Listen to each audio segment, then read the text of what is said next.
नमस्कार, मैं हूं विनय सिंह। आपका बहुत बहुत स्वागत है।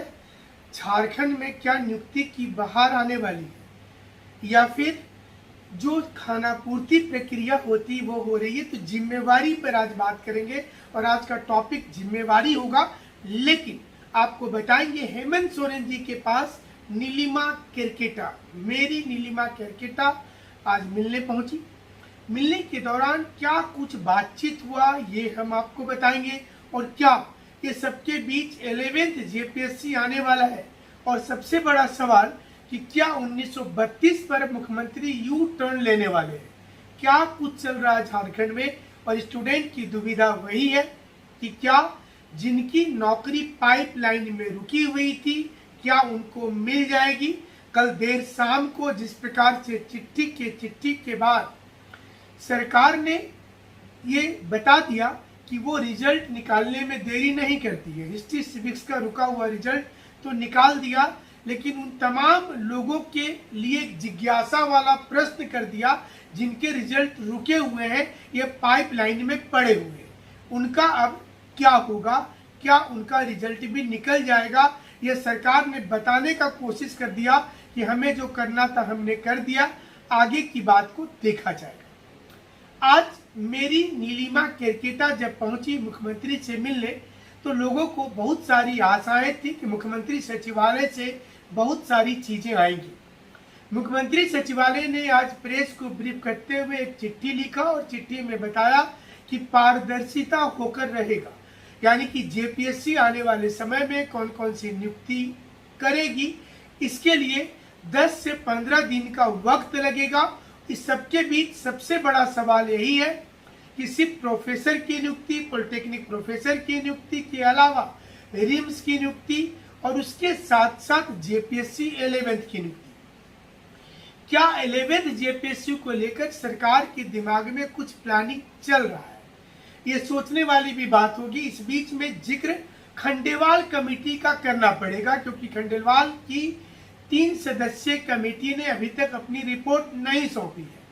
मुख्यमंत्री के साथ आश्वासन जरूर मिल जाता है जेपीएससी के नए अध्यक्ष को, लेकिन सवाल ये है कि क्या 11वीं जेपीएससी का परीक्षा लेना इतना आसान हो पाएगा, क्या इतना इजी है कि वो एग्जाम हो जाएगा। हमें लगता है कि इसके लिए थोड़ा सा वक्त आपको देना पड़ेगा। अगर खंडेलवाल कमेटी एक बार सिफारिश कर देती है, जिसमें सबसे बड़ी उलझन रिजर्वेशन है, और दूसरे नंबर पर जो सबसे बड़ा उलझन है वह है 1932 के खातियान के पहले की स्थिति, क्या सरकार इसे जेपीएससी में भी लागू कर देगी। अमूमन क्लास 1 ऑफिसर में वो चीजें लागू नहीं होती है। और तीसरी उलझन आएगी कि क्या कट ऑफ डेट 2016 या 2017 रखा जाएगा। खंडेलवाल कमेटी के पास बड़ी चुनौती है। जब तक इस पर वो काम नहीं करते तब तक हमें लगता है कि ये मुश्किल रहेगा और स्टूडेंट को थोड़ा सा बर्दाश्त करना पड़ेगा। ये सबके बीच में आज मुख्यमंत्री ने साफ संकेत दे दिया कि उसने मेरी नीलिमा केरकेटा को कहा है कि उसकी रोड मैप को बताया जाए कि वो क्या कुछ करना चाहती हैं। जेपीएससी में जो रुके हुए काम है, मसलन 6ठी जेपीएससी से लेकर 7वीं वाले मामले तक में रोड मैप क्या होगा, और क्या ये चुनौती को वो स्वीकार और जिम्मेवारी लेना चाहेंगी कि सबसे पहले cut off marks 7th JPSC का जारी कर दिया जाए। जो स्टूडेंट इंतजार में हैं, ट्रेनिंग में चले गए हैं, कि उनका नंबर आखिर आया तो आया कितना है, और जिनका सिलेक्शन नहीं हुआ तो कितने नंबर से छट गए हैं। इंपॉर्टेंट सवाल हो जाता है, क्योंकि जेपीएससी को ये जिम्मेवारी को समझनी होगी। जेपीएससी के साथ साथ जेएसएससी की बात कर लेते हैं। कल देर शाम को जेएसएससी ने अपना रिजल्ट घोषित किया कि जो सुप्रीम कोर्ट ने जो कहा था, माननीय न्यायालय ने, उसके आलोक में हिस्ट्री सिविक्स का स्टेट मेरिट लिस्ट बनाकर, लेकिन लोगों के बीच भी असमंजस की स्थिति है कि कुछ डिस्ट्रिक्ट में क्या रिजल्ट नहीं निकला है। इस पर कोई क्लैरिफिकेशन फिलहाल नहीं आया है। जेएसएससी ने कल एक और क्लैरिफिकेशन जिम्मेवारी लेते हुए दिया था कि एजेंसी बदली गई है जेएसएससी की परीक्षा में, और आज एक महत्वपूर्ण बदलाव हुआ कि प्रयोगशाला सहायक परीक्षा जो थी उसमें जो डेट आगे बढ़ा है उसको लेकर के, फॉर्म को लेकर के, उसकी भी जानकारी आज दे दी गई है।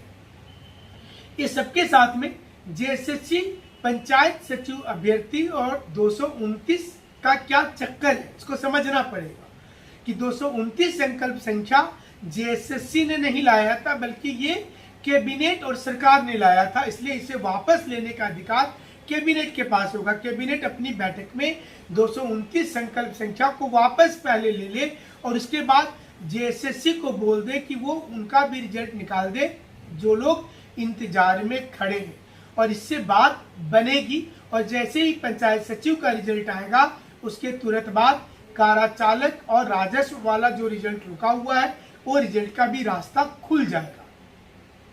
जिम्मेवारी जेएसएससी की ओर है।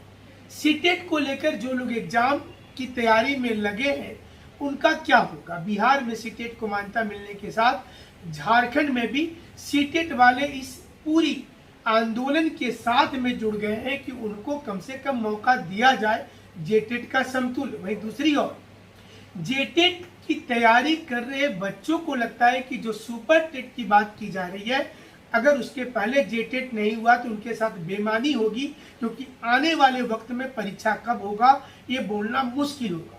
सब मिलाकर जिम्मेवारी कौन लेगा? संस्था लेगी, सरकार लेगी, या फिर स्टूडेंट को ही खुद से जिम्मेवारी लेना होगा? बड़ा प्रश्न हो जाता है। कांग्रेस के विधायक नाराज चल रहे हैं, तो योगेंद्र साहु आज जब जेल से छूटकर हजारीबाग पहुंचे तो उनके समर्थक बड़ी संख्या में उनके साथ जुट गए। क्या वो प्रेशर डलवा पाएंगे अंबा प्रसाद के माध्यम से? ये भी देखने वाला बात होगा। क्या बन्ना गुप्ता प्रेशर डालने में सक्षम होंगे? और वहीं राजनीति का करवट अब 1932 पर आ गया। सरयू राय ने कहा है कि कांग्रेस के नेताओं को 1932 पर जवाब देना चाहिए।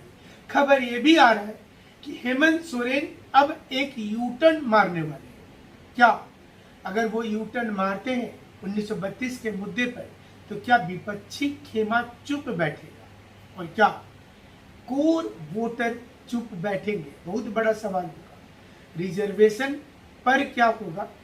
क्या महतो को आने वाले समय में लोग एसटी कैटेगरी में देख पाएंगे? आंदोलन आप देख रहे होंगे।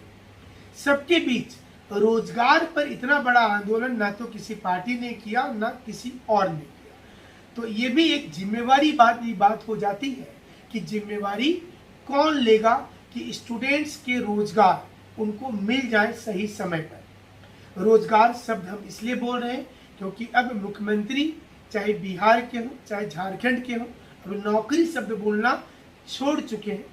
रोजगार पर फोकस है और रोजगार सरकारी नौकरी नहीं होती है, आपको एक अपने अनुसार काम की तलाश कर लेना है। लेकिन इसी बीच जेएसएससी की ढेर सारी वैकेंसी का क्या होगा?